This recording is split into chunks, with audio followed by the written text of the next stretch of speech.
This material is made available to you by or on behalf of the University of Melbourne under Section 113P of the Copyright Act 1968. It may be subject to copyright. For more information, visit the University Copyright website.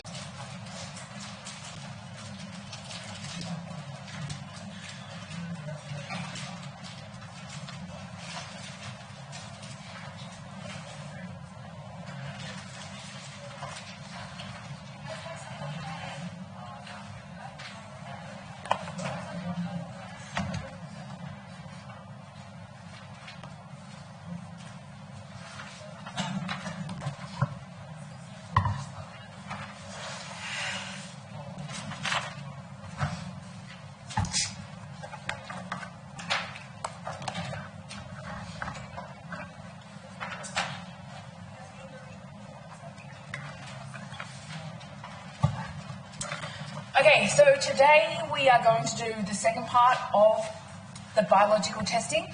So on Wednesday, I went through in vitro. Today, we're going to focus on in vivo testing.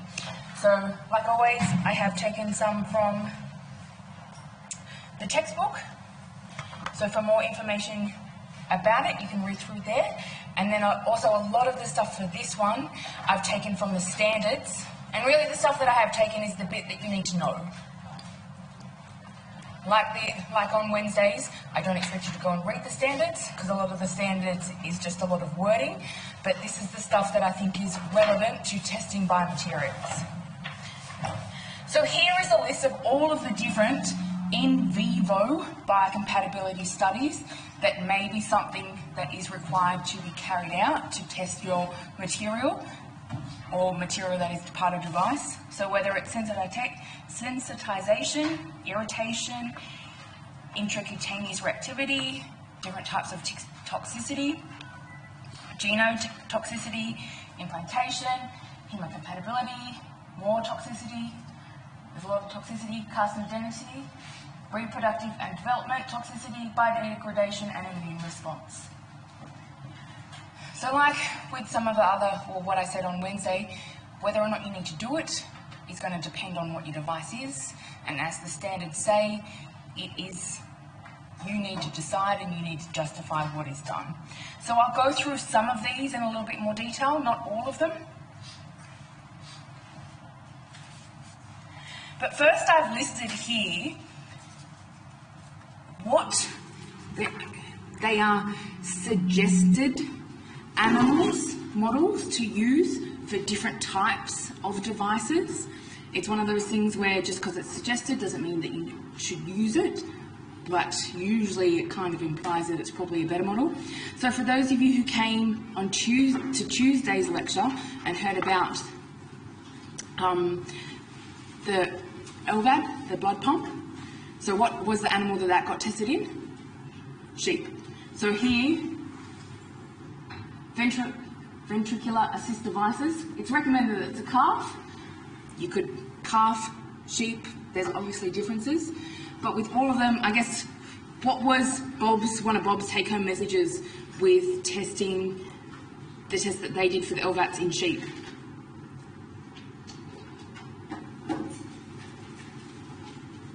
So what did he say about so a difference between sheep and humans? Sheep walk on fours, we don't. So there's differences when the sheep aren't going to stand up, humans stand up. So there's little things like that to take into account, I guess, whether it's the anatomical difference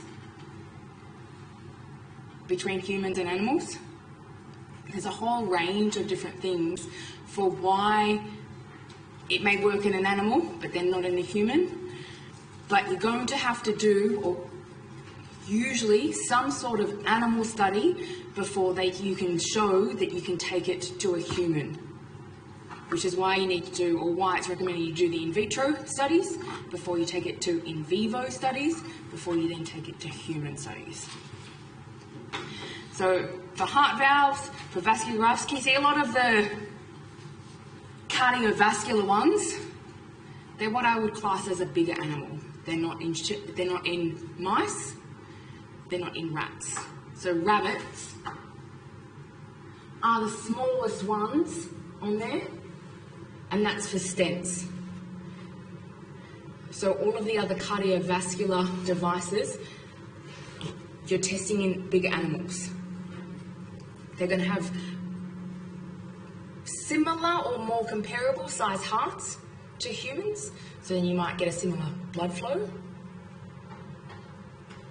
So remember, that's one of the things that comes into effect with coagulation, is the flow of blood. So if you can get the flow through your device similar to humans.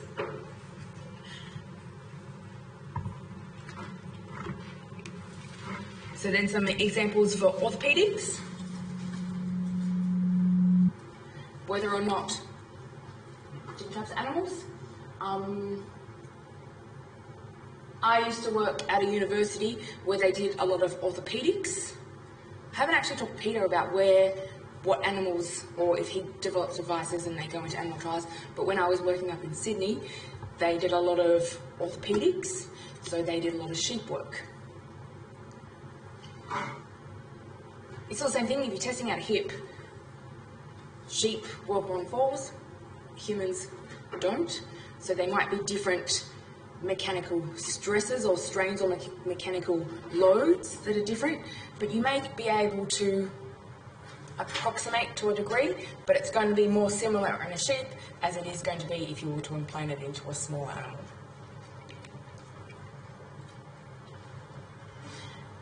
So neurological, rats, cats, non-human primates. And then there's also some ophthalmological, so contact lenses and intraocular lenses. So one other thing about the cardiovascular, so pretty much all animals and even non-human primates, they will heal via endothelialization quite quickly. So if I say healing via endothelialization, does that make sense to people? So if you had a device that, whether or not it's dependent, works on whether or not endothelialization occurs, so something like a stent, and you want it, so the endothelial layer is the layer of the blood vessel, the innermost one that comes into contact with blood. So for example, if you were to put a stent in and you want it to endothelialize over, so you're covering the bare material with the outermost layer of cells in the blood vessel, so endothelial cells, and then you're creating something that hopefully then looks more like a blood vessel, and you're not going to get any adverse blood material interaction events occurring. So pretty much all animals, including non-human primates, will heal quite quickly via endothelialization. That event will occur quite rapidly. However, in humans, it doesn't. So for a lot of cardiovascular devices, even if they go into non-human primates or sheep, and that would be, depending on what device is, endothelialization might be something that you are testing that has occurred quite quickly in the animal or in the vivo studies, then you go and put it in the humans, and that same event doesn't occur the same rate, and it's one way that things can fail. So it's another example of, just because it happens in animals one way doesn't mean it's going to happen the same thing as humans, but also if you know it's going to happen one way in animals and it doesn't happen in humans, then you need to take those things into consideration. So when I was reading through all of the standards and having a look at the tests, there were some things that kind of stood out to me that were quite common in a lot of them. So I wrote down some material considerations. So this is not really in relation to a particular test, it is in general. So particularly if you're working with low molecular weight chemicals, whether it's an in vitro study or an in vivo study, when you put it in contact with cells or tissue, are they going to be small enough to penetrate the cell wall? So if they're small enough, can they go through? Do they then go through into cells? So studies to look whether or not they're genotoxic, so do they change genes? If you have a small molecular weight chemical and they can go through the cell wall, that is potentially something that could be genotoxic. So the other thing is that the cell wall, have you ever heard of it's a lipid bilayer? So it's hydrophobic on the outside, hydrophilic on the inside. of the cell membrane. So then that means materials also have to have a particular property to pass through it. Even if they are not hydrophobic to go through the cell membrane, are they endocytosed through the cell? So macrophages will come along and eat bacteria, and it's by that mechanism that things can travel into cells. But macrophages aren't the only type of cells that can endocytose things. So even if it's not a hydrophobic compound, it can still somehow, depending on properties, can go into the cell. So if it's small enough, it still could end up inside the cell. If you're working with materials that are compounds or composites, you may have a large molecular weight material like a polymer, and then it will have smaller molecules dispersed through it. So your low molecular weight ones, if they can be released out of the material. Biodegradable polymers, I think I've covered that a fair amount. And then also your inorganic materials, so your wear debris from the different metals. So here is some slides that are going to be quite wordy. So this is stuff that I have taken from the standards. So ISO 10993 is all about genotoxicity, carcinogenicity, and reproductive toxicity. So whether or not it can change our genes, so does it affect our DNA? Does it cause cancer? Or does it have something, does it affect reproductive?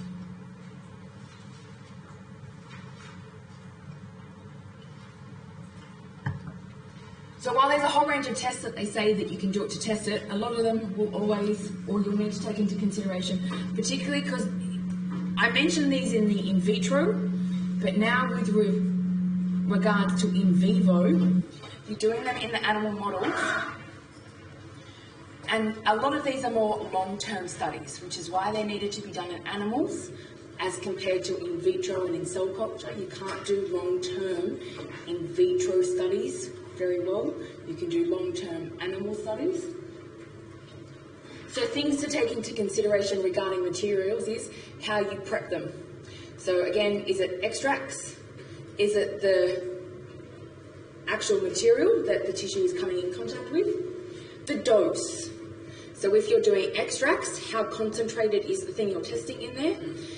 And also dose has to do with repeat. So if some of these, depending how your device may be applied in its application, would a patient come into contact with it repeatedly? So then you would do a test that has repeated exposure as well. So dose is not just amount, but then how often?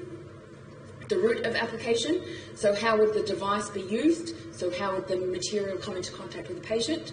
So skin, mucous membranes, is it internal? Extraction media, so again, if it's a leachable and testing that, and then exposure time. When you're doing animal studies, and I have it in a few of the other slides, for some animals, you can only test for so long because an animal has a particular lifespan. In general, they're a lot shorter than humans. So even if you're designing something that would go in for so many years, even if you wanted to do an animal study that was the same length as what it was intended for a human, that's not going to be likely. But how do you then choose the right exposure time for your experiments to then, in a way, justify what you want your end product to do?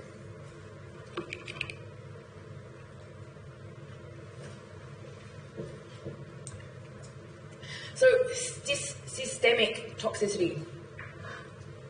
So if something is systemic, it means that it's not where the device is. So I guess, let me say it another way.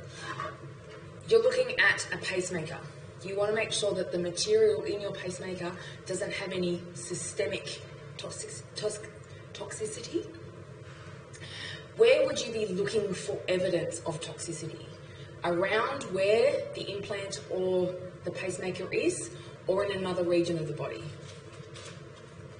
If it's systemic, it's in other places.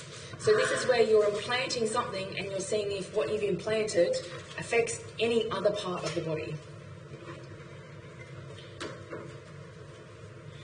So systemic toxicity, you can do different types. Acute, short-term, subacute, subchronic, and chronic. So the size of the group that you need to test this will depend on what type of toxicity you're looking at. So you'll need a smaller number of animals if you were to do an acute study, as compared to a chronic study, you need a lot. And then also depending on what type of animal you use, they also give recommendations for the numbers that you should use as well.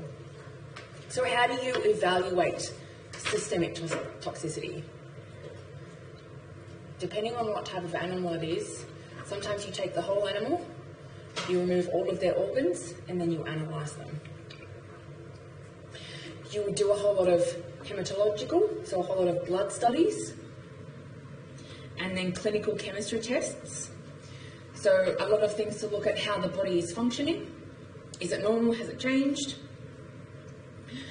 For not just tissues, organs, and then other systems as well.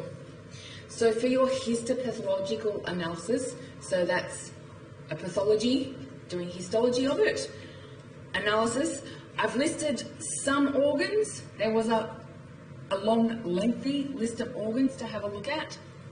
So if you're doing systemic toxicity, you implant a material, these are some of the main organs you need to first look at to work out whether or not your material is systemically toxic. So has something from your material leached out and made it to the brain, the liver, the kidneys, the spleen, and a whole other list of them.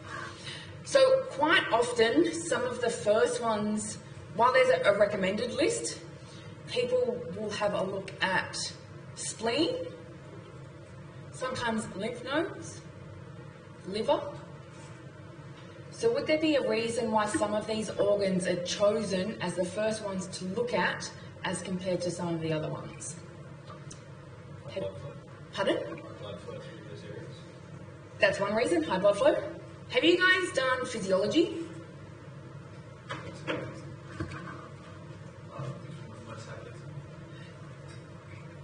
Metabolism could be another reason. The other thing is that these organs, they're the ones that are responsible in your body for removing waste as well. So your lymphatic system will clear waste. Your liver does as well. So your lymphatic system, and that includes the spleen, the liver. The kidneys is sometimes another one as well if it's made it through your blood. If it's made it to the blood, kidneys is one way that toxins or foreign materials are removed. So if it's going to be somewhere first, it's usually going to be one of those organs.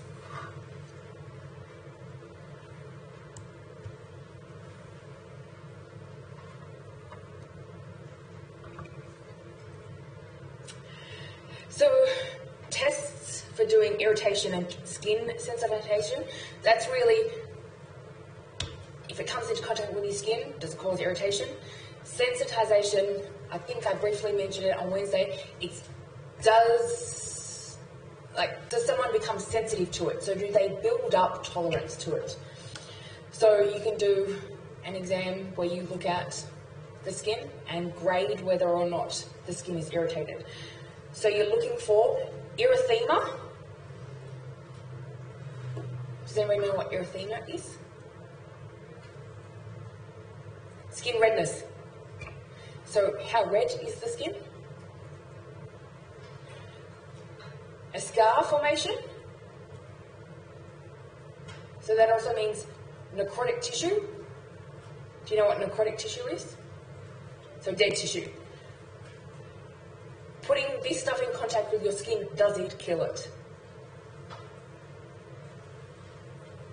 Edema. So edema is swelling. So is something chemical-wise doing to your skin, making your skin or that is coming into contact with the material retaining water more. So this is just an example of sometimes you might if you're doing one of these tests on an animal, there'll be a region that you've shaved in the back of them. So if you're doing it on a rodent, then you'll have 4 test sites. You'll have a control site, and then you'll have your test materials. Quite often with these ones you'll do control and a test on the same animal. So then you're not just comparing different, so you'll have more than one animal, so then you're repeating the experiments, but then you have in a way an internal control to make sure the reaction that you're getting from the material on that animal, you can compare it to the control and make sure it's not something abnormal is happening based on that particular animal. So the control site, it's really, you need to justify what your control is.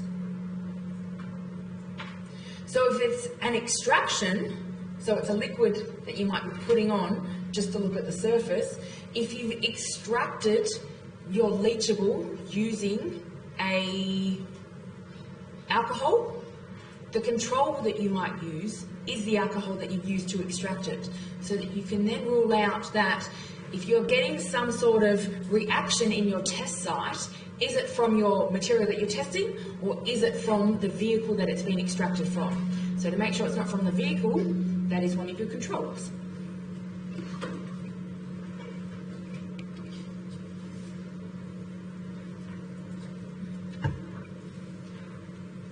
So this is the next step on from a skin irritation test. If you inject it intradermally, so that's just below the surface of the skin, does that also cause a reaction? So if you inject it intradermally, so just below the skin, do you get redness? Do you get necrotic tissue? Do you get swelling? If you're injecting something, if you have a polymer and it's not very viscous, you might be able to inject that. It's likely to be an extracted material. So here's some examples where you might have a non-polar extraction vehicle or polar extraction. So polar vehicle, something that's aqueous, something that dissolves water, and then you have a non-polar, so something that is oil-based.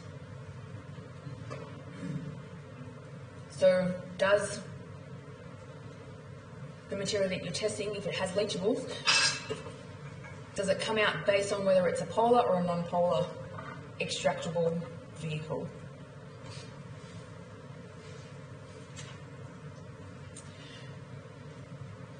So tests for local effects after implantation.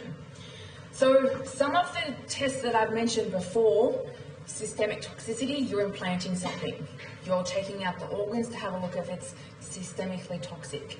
At the same time you're doing those studies, you could be doing, or quite often you're putting a whole lot of studies together if you can. And this study looking at local effects after implantation could be done at the same time as you're doing this systemic effects after implantation. So it's really implanting it for a certain amount of time, then taking it out and analysing what has gone on.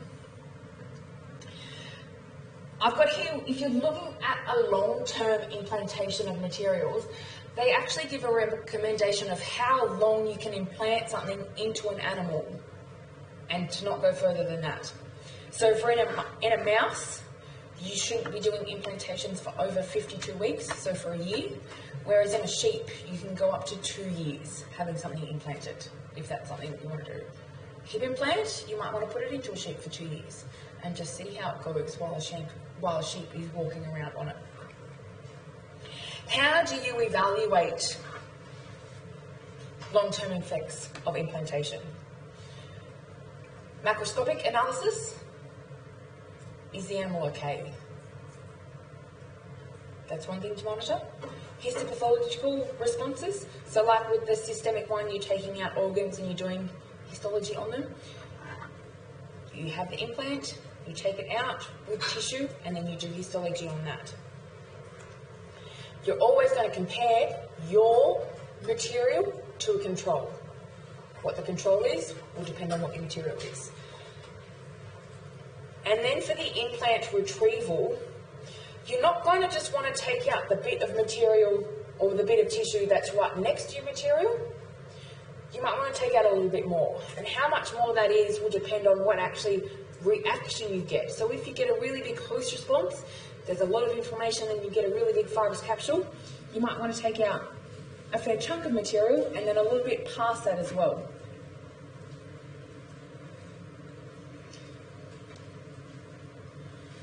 So what do you then evaluate?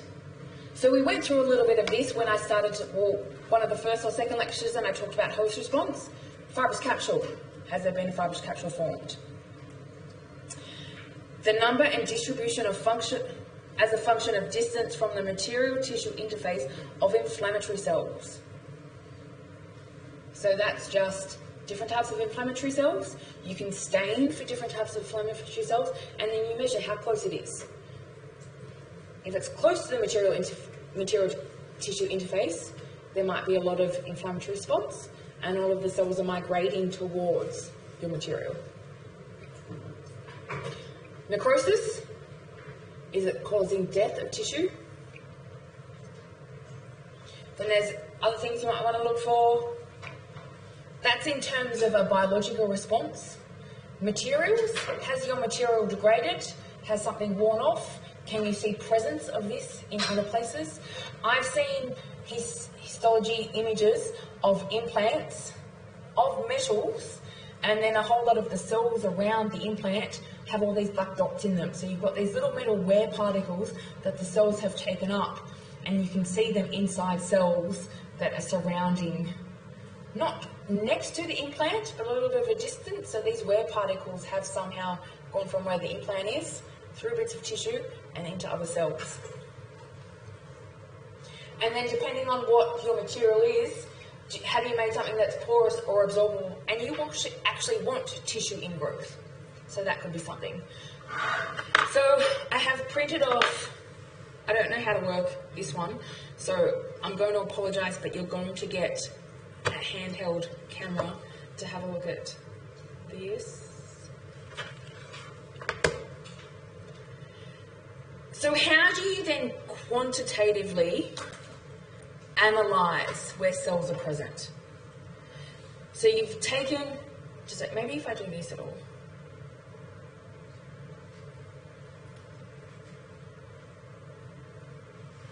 That's probably better.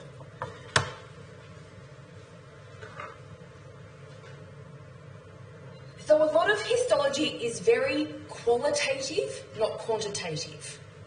If you're analysing how well your material does to something else, you don't just want qualitative, you really want quantitative data to show that there is this much of a difference between this material to this material. Quantitative data is also nice because then you can do statistics on it as well, so you can really say whether or not the material is different, just not get numbers. How do you quantitate qualitative data? So quite a lot with histology, you'll get a pathologist to analyse images. So when I said you might want to have a look at how many inflammatory cells there are in response to the materials, you might have a scoring sheet, and they can tell the different cell types and then grade how many there are.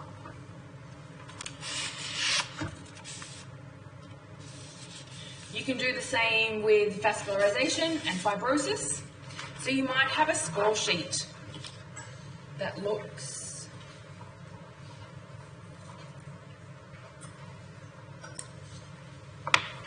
like this. Animal number across the top, so that the person that is evaluating doesn't actually know what the implant is. Something has been de-identified. So you'll have animal 1001, 1002, 1003, and you'll have tissue sections from that. They're counting the different types of cells, vascularization, and then you can score it. Even though you're getting quantitative data, in a way it's qualitative because a lot of it is based upon the person's judgment of it. But it is one way to quantitatively analyse this. These days, it's not as much in pathology labs, they're starting to bring in more, doing image analysis to do this sort of stuff, so then it's not biased by the person that does it. However, it is very hard to train the image analysis to pick out the individual cells that you're specifically looking for. They're starting to do it a little bit more. There are stains you can do to pick out individual cells, but they cost a lot of money to do. So sometimes there's do you spend a lot of money doing the expensive tests and really knowing what you're picking out? Or do you get someone that has looked at these sorts of tissues routinely enough that they can tell by the morphology what type of cell it is?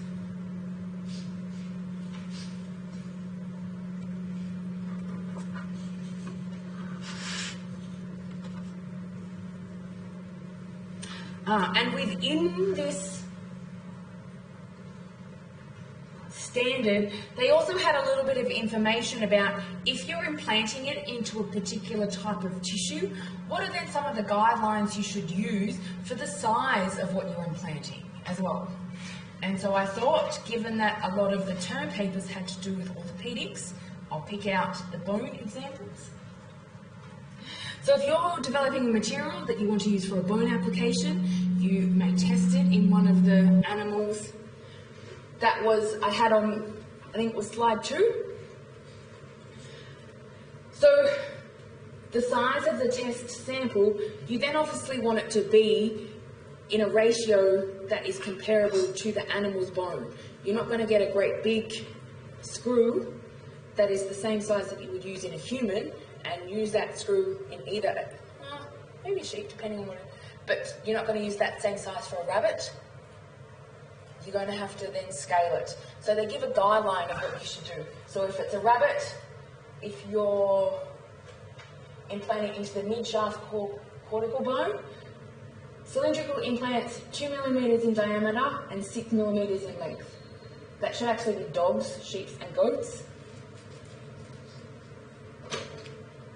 So they're a little bit bigger. And then you've also got a size if you're doing screw type implants.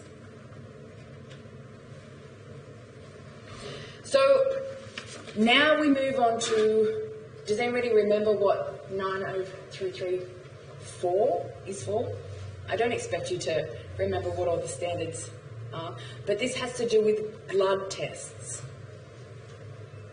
So I went through some of the in vitro blood tests. If you're doing in vivo blood evaluation,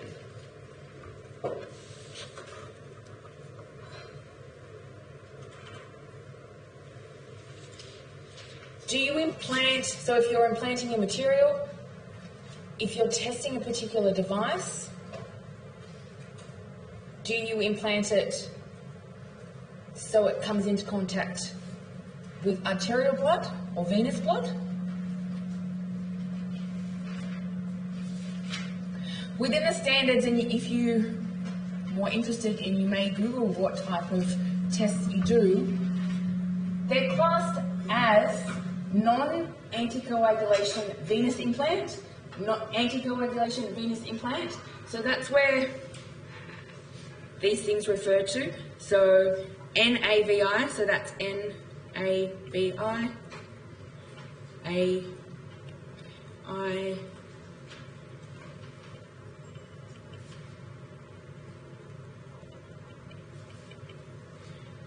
so you might see those acronyms when they're talking about what type of tests you do.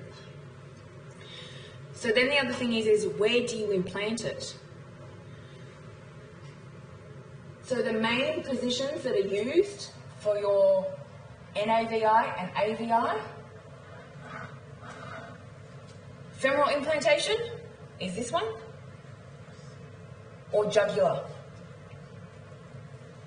Then less frequent ones, you implant it, it goes from the interior vena cava to the interior vena cava, so that's one. The superior vena cava to the intravena cava, or the intravena cava to the abdominal aorta. So within the tests that they recommend, or how to do these sorts of implants, they give you a lot of information about a venous implant. why would you implant your material or your device, I guess as a first round, into a vein rather than an artery? Slower blood flow is much easier blood pressure. Exactly. If you're going to test something first, I'd be going on a slower blood flow rather than a large blood flow, a larger or higher. When I went through the blood interactions, there was, in a way, pros and cons of what happens between higher blood flow and low blood flow. Some have advantages, some have disadvantages. But if you're wanting to see if something fails, is going through a lower blood flow, things have more time to settle. So you might see coagulation happening quicker on a low blood flow rather than a high blood flow. Remember also, animal studies cost a fortune.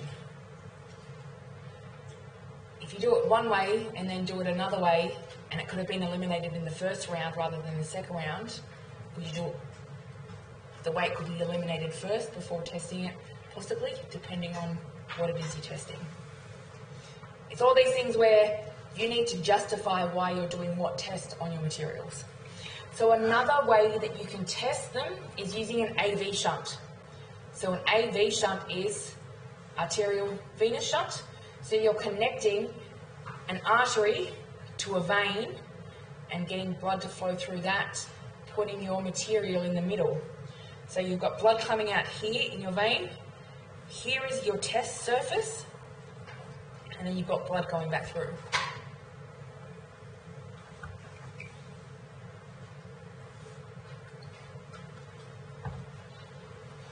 As always, there's going to be advantages and disadvantages.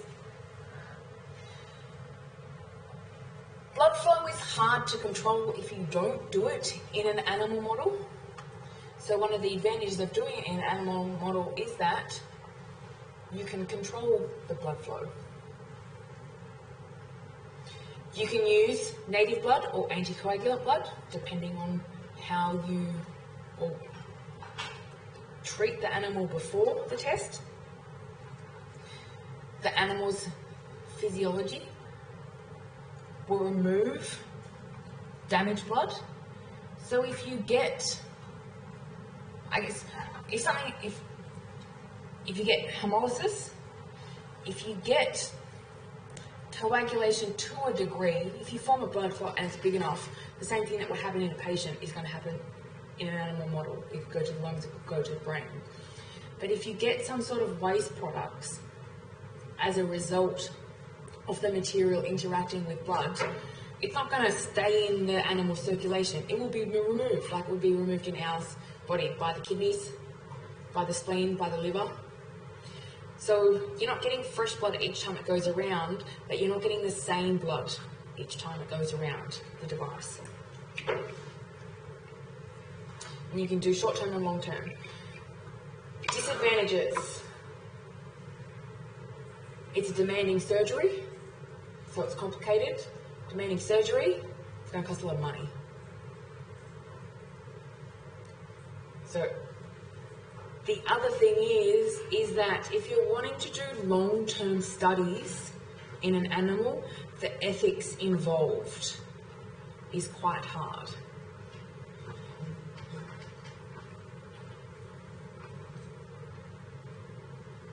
So you might go to one of these after you've done your in vitro, no platelets form on it, it doesn't cause any hemolysis. You may have done an implant that I showed you before first, no issues, now you do this shunt. So you might have done a lead up of experiments before you get to this one. And because it hasn't failed in the first ones, you then want to see how it goes in this one.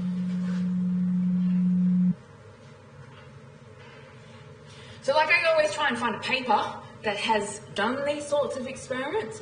I found one that has, well, they're evaluating an anterior venous graft. So this anterior venous graft that they've developed, you can buy, they've marketed it as something that's off the shelf. So by off the shelf means that you can store it for a long period of time. but it's also completely biological. So just as a background to how this shunt or graft was made, they've taken human fibroblasts, they've seeded it in a fibrin gel, they've then extruded it into a tube, they've cultured it in a bioreactor for 2 weeks, so you're getting a tube structure. They then place it into a bioreactor where they put pulsatile flow through it. So then you're conditioning the cells to being used to flowing through. So they might be able to change, or they're probably changing their phenotype, and they can, I guess, the mechanical properties that they need to withstand, they're being exposed to that before it gets implanted. So once they have that device, then what happens, so it becomes something that you can put on the shelf, they decellularize it. So they strip all the cell components from it, pretty much all of the immune responsive components of it, so it can be then implanted into another animal, another species. So you're creating a device that's made out of a natural, non-synthetic material that's an extracellular matrix, which, depending how it's treated, you might be able to lyophilize and then rehydrate it before you put into the patient.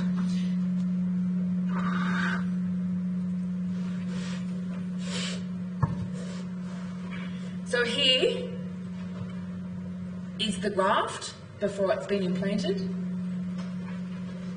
Can you hear is the microphone reverb? And unless I stand over here, it's not.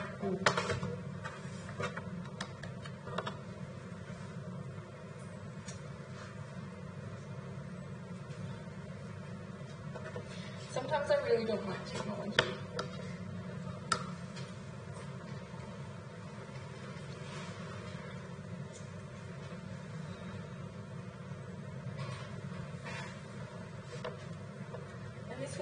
This was the bit of the lecture that had all the pictures rather than just the words.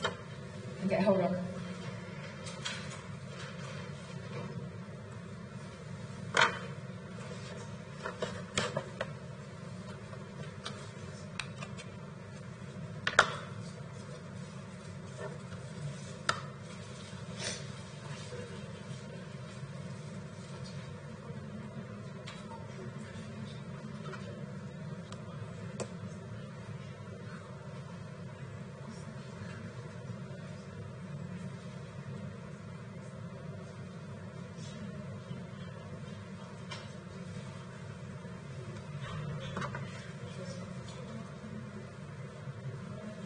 Okay, so this is the graft that was made. You can see here also it has, that's going to be, this bit here is going to be a bit of tubing that connects, it would have been in the bioreactor beforehand. So see how here you can see the white bit? So the actual graft is quite transparent. This is it in someone's hand. So here is some histology on it. So this is done with a trichrome stain cross-section. So trichrome is a stain that will pick up collagen. You have a material or a device that is a lot of collagen in it. Have you guys gone through the mechanical properties of collagen? Is that similar to what's in a blood vessel? Is there a lot of collagen in a blood vessel? So it's the right type of extracellular matrix protein that you might want to have in a blood vessel. And this is just another histology image using a different stain. And then before it gets implanted, they've done some mechanical testing. So your tensile properties, your birth pressure, and then suture retention. Do you know what I mean? Well, do you know what it means when it says suture retention? You have a graft. You're going to need to connect it to a blood vessel for it to work. So you're going to have, how are you going to put it in there? Quite often it's sutured in until it can actually I guess, grow into, or the native blood vessel can grow into it. A lot of the time, or a synthetic material might be able to, if you suture it up, the tension that you get, those materials may be able to withstand it without actually ripping. Something that's biological and quite soft can it actually withstand having stitches through it and not rip. So this one looks pretty good, or it's comparable. So then what happens when you implant it? So these grafts were implanted into baboons. So here's an image of it after 3 months, an image after 6 months, and this is a cross-section of it. I think it might be a little bit thicker than what it was on this one, than what it was on the one before. So the tissue has started to grow. Oh, when I say it was, they actually quantify it. So you're looking at pre-implant, 3 months and 6 months. How thick is the wall of the blood vessel? Then they also look at burst pressure. So actually when it's before it's been implanted, then after it's been implanted, how does that change the burst pressure it can go? So here it is as an AV shunt, so it's connected to a vein and an artery, and the blood is flowing through it.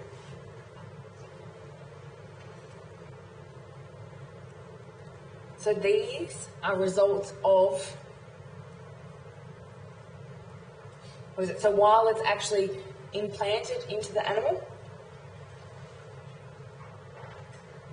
they've got some Doppler images, so you're able to analyse it while it is actually implanted.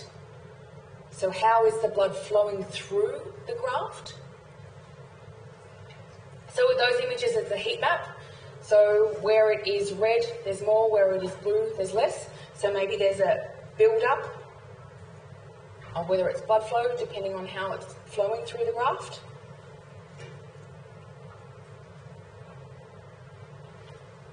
So and a lot of the stuff that you're going to see implanted, a lot of the stuff that you'll see in scientific literature, that studies that they do might be slightly different to the ISO 993, but it's very hard to find examples of those ones on the internet because a lot of the time companies won't publish it.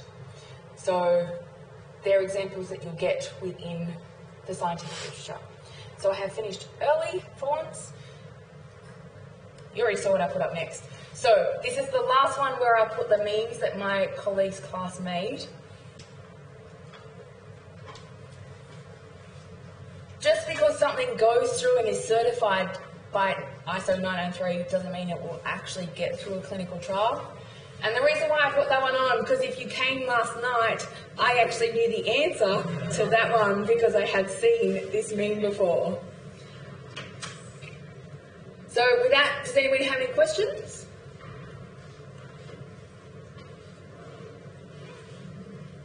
If not, have a good weekend, and I will see you next week.